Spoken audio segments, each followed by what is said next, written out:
Good morning, everybody, on this really rainy Thursday morning here in Connecticut. First off, I want to thank the likes of, Andre Corbeil, Challenge Talks, um, Big Ray, Chris Michaels, HDTV, my nephew, Matitude Era 1, and a host of others, as far as recent and within the last year, giving all their support to me and whatnot, and trying to give me or keep me with the drive that I've had about professional wrestling for so many years. And sometimes it does get tough, and sometimes you're ready to you know give in to the you know everyday reality. Um, I've been really busy, um, somewhat a little burnt out, but you know, and I've been contemplating on pretty much taking off from YouTube. I haven't decided what I'm going to do as of yet. I got another grueling schedule next week, work wise. So, but anyway, I want to thank these guys. And there's so many other people I could thank, but I'd be on here for 2 or 3 hours thanking everybody. So let's get down to business. Last night's TNA Impact Wrestling, the main event was super. It was an extravaganza. We saw um, four guys, four superstars, four megastars in the ring uh, in a number one contenders match. It was an elimination match, and we'll get to that in a moment. But he basically started off with the director of operations, Kurt Angle, coming out and was talking about Bobby Lashley and not defending his title and whatnot. And he gave basically Kenny King and MVP the night off so they couldn't interfere. Um, so Lashley had basically told Kurt, "I've beaten everybody," and Kurt said, "Well, it's not over yet, because tonight I'm going to choose four guys in a number one contenders match, an elimination match, somewhat like a fatal four way, but you get eliminated, you're out, and the rest continue until there is one winner." And his choices were none other than Eric Young, Jeff Hardy, Austin Aries, and Bobby Roode. Now, it doesn't get any better than that, guys. I mean, a great choice of four superstars in TNA to go after the number one contenders title for a shot at Bobby Lashley. So, I was really looking forward to that main event last night, and I knew it would not, fail us all. Um, we then had the TNA Knockouts Championship.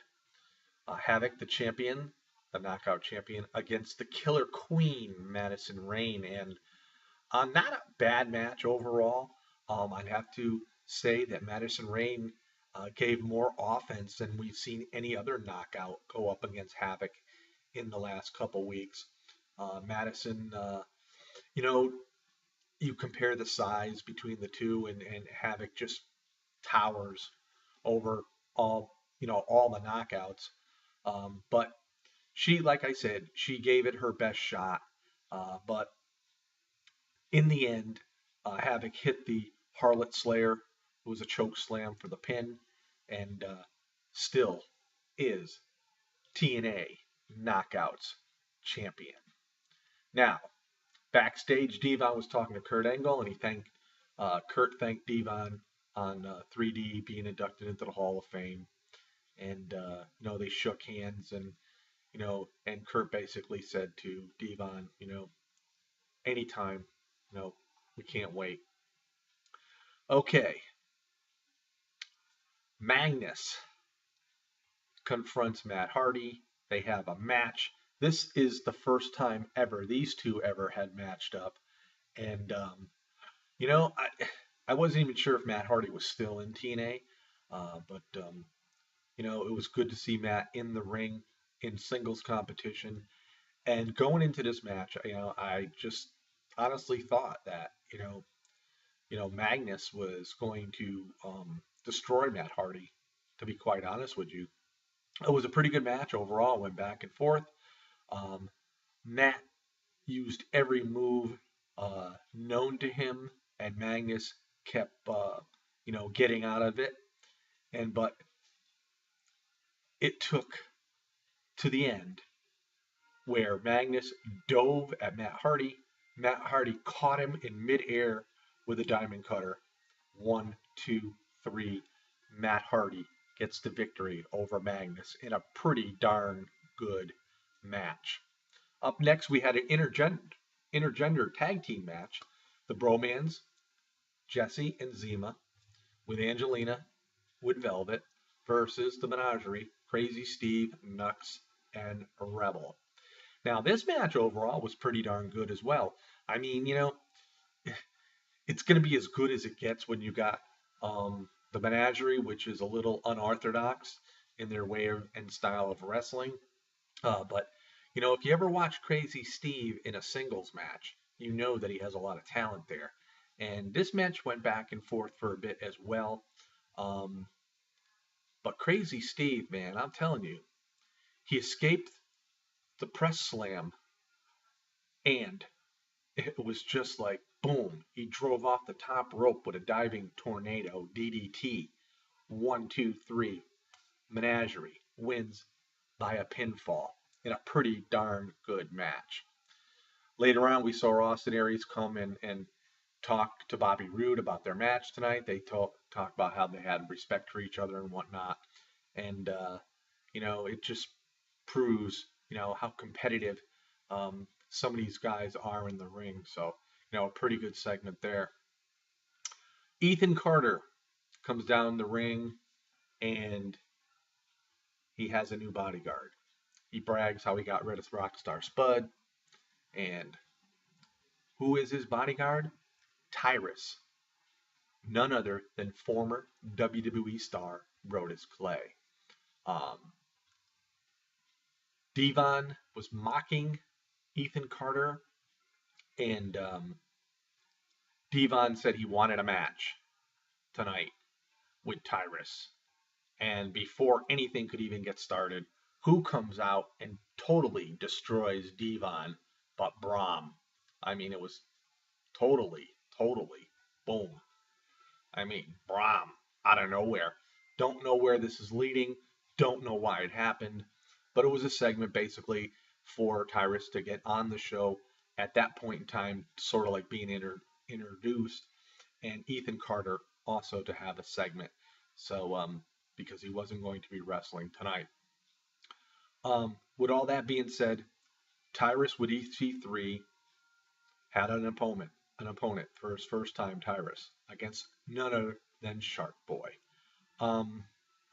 Wasn't much of a match. I think it was like almost like a fill-in type thing just to get Tyrus introduced to the fans, to get a little feel of what he was going to be all about in TNA. And it didn't take much. He got the G grip for the pin on Shark Boy. And we all knew that Tyrus was probably going to win this match. So we saw clips for Bound for Glory with the main event. We also saw the tag team series highlights, and the Wolves retaining their belts, but give a lot of credit to Jeff and Matt Hardy, and also to Bully Ray and Devon for really putting on a very, very good tag team series. But the Wolves, obviously, as we all know, retained. So now we move on up to the main event. This, I can tell you, was one great main event. Everybody took it to each other. You're talking Eric Young, Bobby Roode, Austin Aries, and who else but Jeff Hardy. A match that went back and forth. I mean, these guys were throwing everything they had at everybody, and it just proved to be a lot of excitement, a lot of entertainment, and I mean it's one of those matches where you were at the edge of your seat watching it, and it was very enjoyable to watch. And then there was a point in time where both Hardy and Eric Young were pinned at the same time on the count of three, which left Aries and Roode alone in the ring. And I will tell you this: when those two guys were left in the ring alone, I mean, all hell broke loose. They put every move they had on each other, and the other guy kicked out. And it wasn't till the very, very end. This was like a 30-plus minute match. This whole four-way match, and it wasn't until the very end where Bobby Roode finally did it to Austin Aries, ended up pinning him and becoming the number one contender for Bobby Lashley. Guys, if you aren't interested so much in TNA, don't miss out on this main event. Check it out. It's something worthwhile watching. I thought the whole show was pretty good, but the main event really carried the weight of the whole show. Um, it's a main event definitely worth watching. And, you know, I thought I was going to miss some of the show due to work, but I got out early and I got to watch the entire show. And thankfully I got to, because um, I could have missed out on something that I know I could have watched later on. And even though I know the show was taped, I still like watching it on a Wednesday night, because you just feel like you're actually watching when it's happening. You know what I'm saying? So a great main event. Uh, give kudos to Jeff Hardy, Eric Young, Austin Aries, and Bobby Roode. And these are the kind of events which take place in TNA that you look forward to. And this match shined so bright. So please, when you get the opportunity, check it out.